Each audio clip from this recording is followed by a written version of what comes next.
يلا اخوان، السلام عليكم ورحمه الله وبركاته. اخوان اليوم اعطيكم طريقه شلون تصير مدبلج محترف. قبل ان نبلش يلا راح ندخل قبل، احنا ندخل بالتفاصيل. شو الماكينه هو راح ندخل قبل بالتفاصيل، بس قبل ان نبلش اشتركوا بالقناه. يلا خلينا ندش. بقلبه بالبدايه لازم يكون عندكم موجود هذا التطبيق كاب كات. اي نسخه، انا استخدم نسخه، عندي نسخه مهكره يعني. ندخل على البرنامج.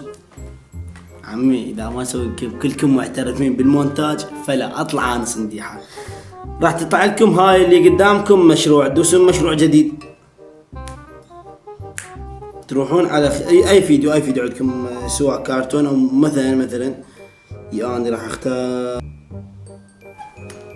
تختار افلام كرتون او شيء. يعني هسه اني اختارت هذا الفيديو. بالاول سوي كات يعني كت من الفيديو، وبعدين اكو خيار اسمه تسجيل الصوت. هذا خيار اسمه تسجيل الصوت، تضيف صوتك عليه، تدوس على هذا المايك، تدوس على المايك وتحكي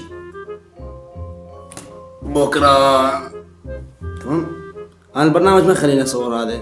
فالمهم انتم يعني تقدرون تضبطون الامور من يمكم. ثواني خلي اشوفكم الشغل.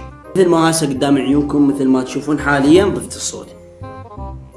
ثواني نعدل مكان الصوت.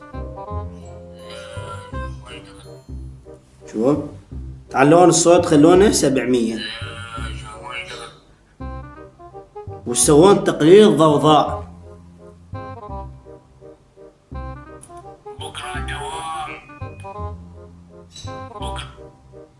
ثواني خلي اشوفكم. سووا كتيم، سووا كات.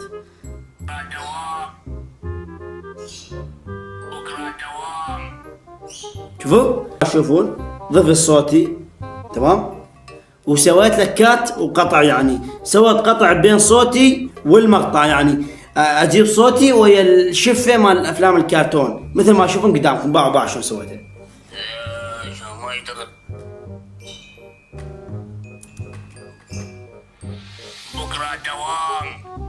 شوفوا. وبعدين ان شاء الله ويا الاستمرارية راح تطورون وراح اساعدكم امكانيه. هاي الخلاصه يعني مال هو سهل، كل سهل، بس يعني مرات يطور، راح يطور عندكم من البدايات. انتم اذا تبدون تعودون على المونتاج استمروا بيه وراح تصيرون اقوى. انا هم ايضا كنت تاخذ برنامج التصميم ياخذ 3 ساعات 4 ساعات. فانتم اذا تريدون تصيرون محترفين بالمونتاج اللي عليكم بس الاستمراريه.